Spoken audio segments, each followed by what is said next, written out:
Bienvenue dans Moon 237. Aujourd'hui on va parler de Cube de Vincenzo Natali, qui est un film que tout le monde a vu, même votre maman a vu Cube, elle a même sûrement déjà fait un vlog dessus. Mais avec Nounours on va quand même vous en parler.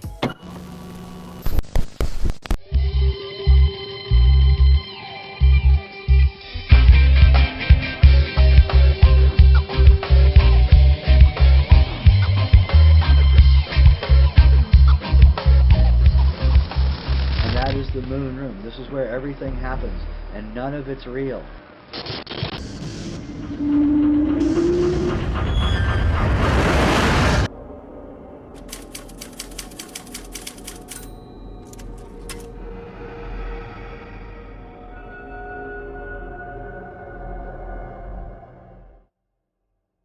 Cube est un film de Vincenzo Natali réalisé en 1997. Le film met en scène les déambulations d'un groupe d'individus au sein d'un labyrinthe composé uniquement de pièces cubiques et dont certaines sont piégées. Les différents protagonistes qui se réveillent dans ce drôle d'endroit ne se connaissent pas et n'ont plus aucun souvenir de la façon dont ils s'y sont retrouvés. Ce film d'horreur science-fiction a notamment été remarqué du fait de son budget ridicule. Cube pourrait en effet rentrer dans la catégorie de ces films dits de petits malins. Le concept de Natali va en effet permettre de créer l'illusion d'un gigantesque labyrinthe, avec pourtant un seul et unique décor, dont il fait varier les couleurs et par là même l'atmosphère de chaque scène. Comme dans la plupart des survival psychologiques, qui est un sous-genre que je viens d'inventer, on assiste donc à la destruction d'un groupe d'individus qui avaient théoriquement la possibilité de passer outre ces difficultés. Et à ce titre, Cube se pose même comme paradigme du genre. On a en effet toute une ribambelle de personnages spécialisés. Un médecin psychiatre. Laissez-moi regarder ça. Je suis médecin. Une étudiante en maths. Oui, j'ai la mémoire des chiffres. Un autiste Asperger. Cette pièce est verte. Un flic. Je suis policier. Vous comprenez? Mais aussi et surtout, un pro de l'évasion. Un expert en évasion. Ingénieur en génie civil, il a conçu les plans de la structure qu'il a ensuite fait tatouer sur son propre corps. À l'affût du moindre détail et doté d'un sex-appeal meurtrier, je veux bien sûr parler de Michael. Ah non, attendez. Non, je me suis planté. En fait, c'est lui l'expert en évasion. Et il est vraiment nul. D'ailleurs, c'est le premier à mourir.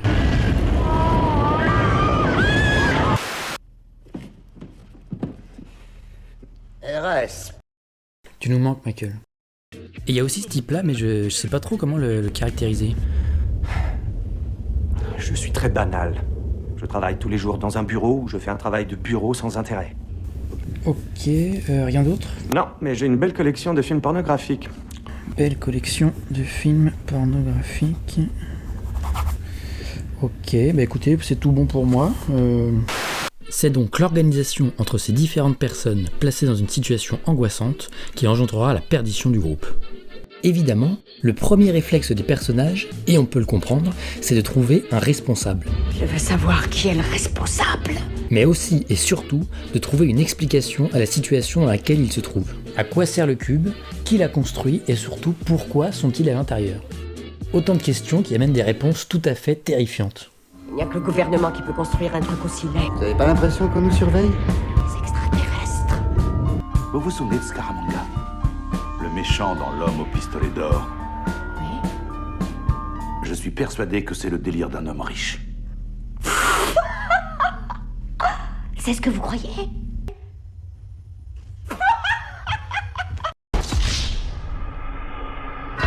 Évidemment, les hypothèses évoquées par les personnages sont très inquiétantes, Le Pentagone, les multinationales et autres trusts, la police. mais également et d'une certaine façon très rassurantes. On a besoin d'un responsable en toute occasion. Autrement dit, il y aurait un sens à tout cela, un responsable et donc un coupable qui viendrait expliquer le pourquoi du comment de ce labyrinthe infernal. Venons-en maintenant à ce qui selon moi est le véritable cœur du film, le personnage de Worth. Complètement désabusé et cynique, il refuse dès le début d'aider le groupe, qui comprend rapidement que ce dernier a à voir dans la construction du labyrinthe. C'est vous qui avez conçu ça? Non, pas l'intérieur, l'extérieur. J'ai été contacté pour établir le dessin d'une coquille vide. Un cube. Qui est derrière tout ça? Je n'en sais rien. Qui vous a engagé? Je n'en sais rien. Il possède néanmoins une autre hypothèse que ses collègues concernant le cube et sa finalité.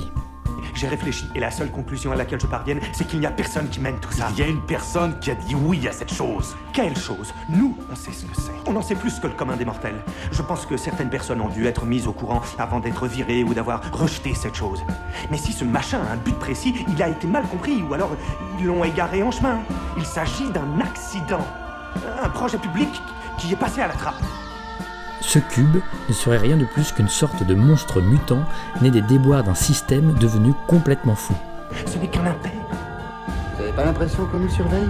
Big Brother ne vous surveille pas. And now, our feature presentation. Oui, alors les personnages portent tous le nom de prison d'État. On a Holloway, la psychiatre, pour la prison de Holloway à Londres. On a Quentin, le policier, pour la prison d'État de Saint-Quentin en Californie. On a Rennes. Rennes, pas Rennes. C'est français. Pour la prison de Rennes en France. On a Kazan pour la prison de Kazan en Russie. Et on a Leavenworth pour le pénitencier de Leavenworth à Leavenworth, au Kansas. L'explication de Worth, ou sa non-explication, personnellement, elle me fait froid dans le dos. Justement parce que d'une certaine façon, elle n'a aucun sens, tout en étant particulièrement convaincante. Qu'est-ce que c'est que cette explication, Malanois? C'est un peu difficile à admettre, mais il n'y a pas de conspiration. Bien qu'il y ait peut-être eu une idée, une intention au départ, au bout de la chaîne, on se retrouve avec un objet que personne ne peut légitimer. Un objet résultant des aléas d'une bureaucratie devenue grotesque, mais également et de façon paradoxale de son efficacité à toute épreuve. Je n'ai même pas quitté mon bureau. Je les avais au téléphone, on ne se voyait pas. Il y avait plusieurs autres personnes comme moi qui travaillaient sur différents détails, mais personne ne savait de quoi il s'agissait, et on s'en fichait. Ce cube ne serait que le résultat engendré par un système qui s'autoproduit, s'autonomise et d'une certaine façon s'affranchit de tout cerveau. Attends, la circulaire V65. Oui, concernant le laissez-passer 139. Ah non, pas du tout. Tu vois, il faudrait se renseigner au bureau du contrôleur de coordination des archives à venir. C'est au 5e étage, escalier Z, couloir U, je crois. Ah non, pas du tout. Alors tu vois, maintenant.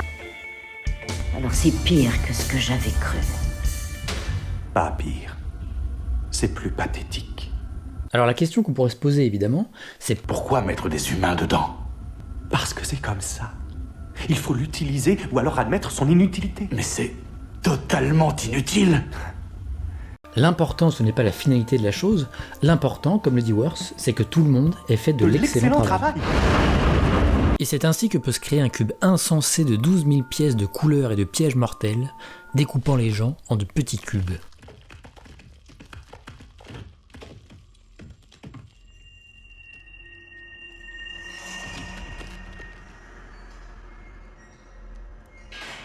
Avant d'aller plus loin, on va faire un léger détour vers les deux suites du film, qui sont loin d'être inintéressantes.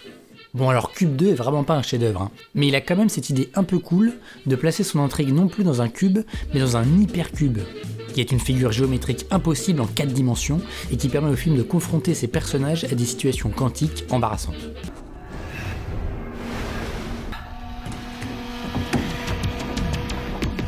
Pour moi, il appartient à ce groupe de films de la fin des années 90 qui sont tous un peu nazes mais qu'on a tous vus parce qu'il n'y avait rien d'autre dans le genre en fait.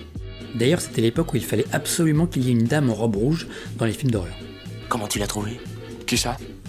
La femme en robe rouge.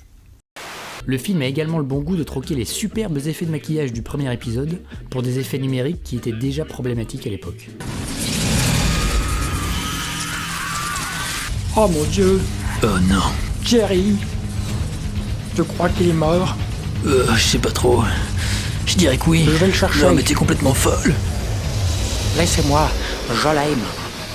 C'est de la folie, enfin, il est sûrement mort. Bim! Oh mais putain de...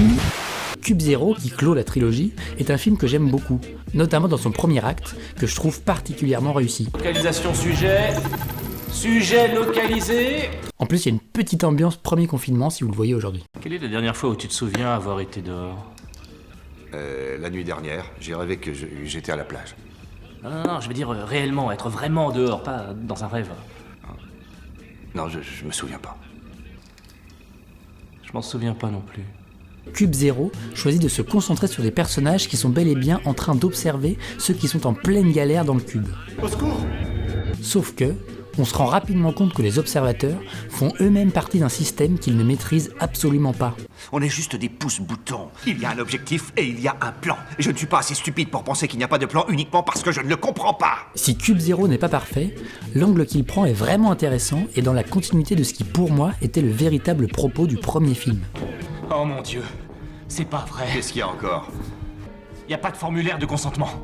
Parce que ce dont parle Cube, en réalité, c'est d'une certaine idée de l'absurdité. J'ai jamais été volontaire pour ça. Oui, je sais, il manquait votre formulaire de consentement. Taisez-vous. Le premier Cube portait déjà un regard particulièrement nihiliste sur la nature humaine. Il n'y a rien qui me donne envie d'aller dehors. Qu'est-ce qu'il y a dehors?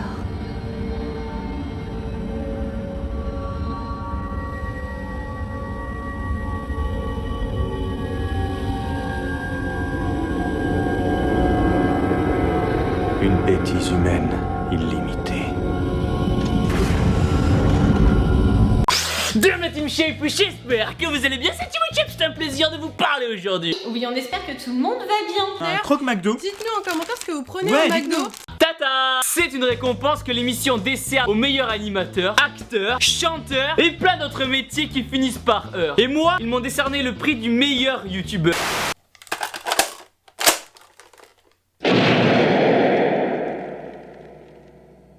Suivez-moi tout de suite pour gagner 5 kilos de muscles directement.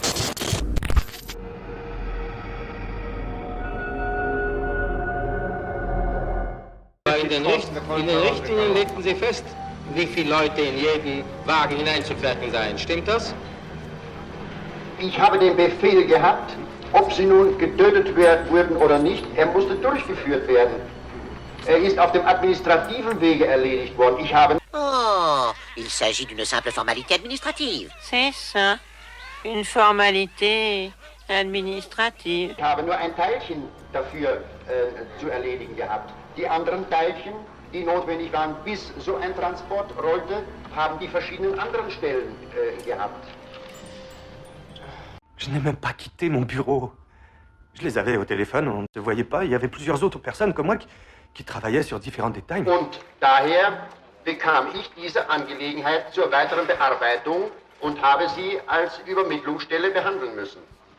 So wie mir das befohlen war. Ich musste ja das machen, was mir befohlen wurde. Ce qui me plaît beaucoup dans le personnage de Worth, c'est qu'il est l'exacte représentation de ce que la philosophe Hannah Arendt a théorisé comme The banality of evil. La banalité du mal, c'est cette thèse qu'elle soutient en 1962 suite au procès du criminel de guerre nazi Adolf Eichmann.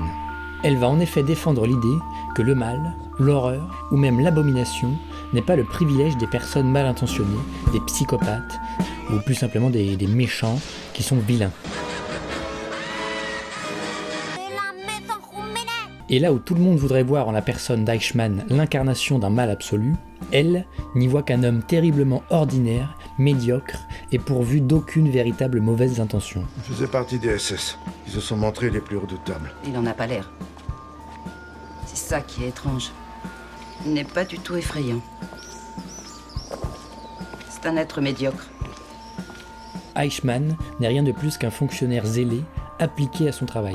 Ja, genau so sieht es. Er ist Bürokrat. Worth se pose finalement comme son corollaire. Jawohl, commandante.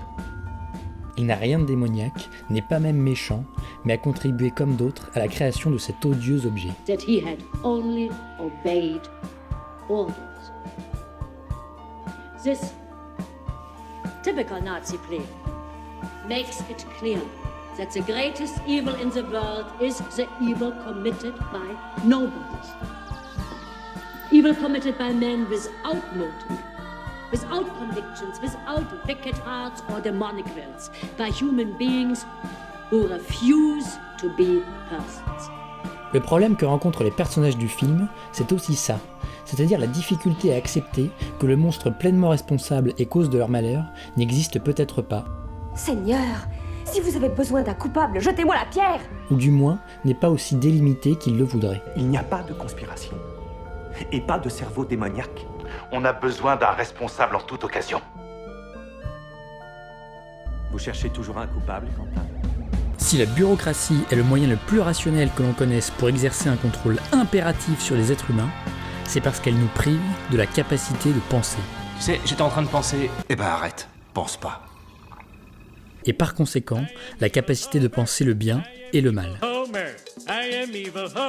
Cette incapacité de penser a engendré la possibilité chez des hommes de nature ordinaire et médiocre de commettre des actes cruels dans des proportions gigantesques, des actes incomparables à tout ce qu'on avait vu auparavant.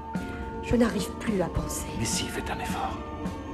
La pensée est une activité qui ne se manifeste en aucun cas dans le savoir. Vous êtes très doué.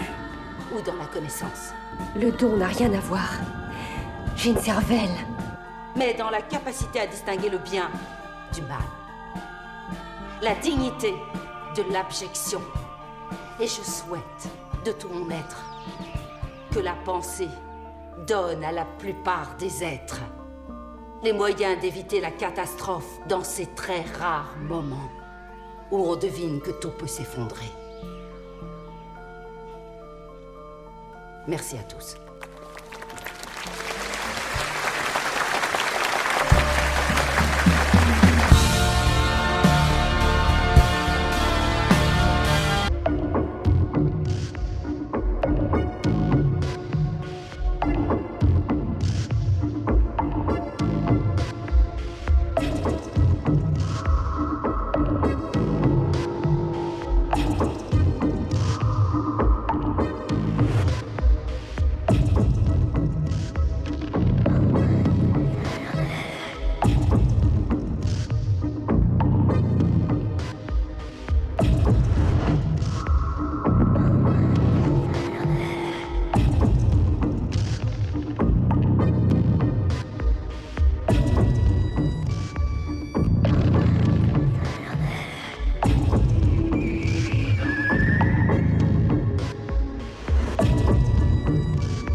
Alors il y a des scènes du film qui me font vraiment penser à Suspiria de Dario Argento. Dans la VF, il y a Leven qui a une expression vraiment bizarre. Vous avez des pots de saucisson devant les yeux? Mais qui visiblement existe, hein, j'ai vérifié. Et sinon le film, il est vraiment cool. Et quoi qu'on en pense, c'est un film qui a marqué l'imaginaire collectif. Il a vraiment ce côté film-cerveau qui brasse énormément de thèmes tout en étant extrêmement épuré. Le film laisse la place au délire du spectateur. Parce que finalement tout le sens qu'on peut donner au film, c'est celui qu'on y amène en tant que spectateur. Moi j'ai mis l'accent sur un personnage et sur un concept, mais je suis persuadé qu'on peut prendre le film par n'importe quel autre bout ou n'importe quel autre perso et partir dans tout à fait autre chose.